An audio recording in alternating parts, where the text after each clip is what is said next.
আমি হচ্ছে রাজমহলে কাজ করি। রাজমহলে প্রতিদিন রাজা রানী আর রাজকুমারী খাওয়ার পর যে খাবারগুলো বেঁচে যায়, এই খাবারগুলো আমি আমার গরিব বাচ্চাদের জন্য নিয়ে যাচ্ছি।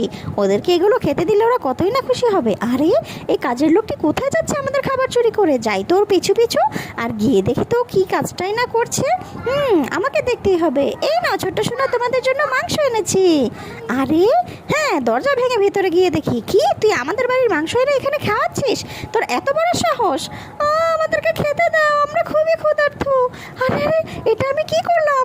আমি তো না বুঝে ওদের মনে কষ্ট দিয়ে ফেলেছি। এটা হতেই পারে না। তাড়াতাড়ি বাসা গিয়ে ফ্রিজ থেকে সবগুলো মাংস আর ফল ওদের জন্য নিয়ে যাই। মা বাবাকে সব কথা খুলে বলেছি, মা বাবাও রাজি হয়েছে। এখন আমরা সবাই মিলে ওদের বাসায় যাব আর গিয়ে খাবারগুলো ওদেরকে উপহার দিব। ওরা তো অনেক খুশি হয়েছে। বাহ, ভালো কাজ করতে পারলে কত ভালো লাগে।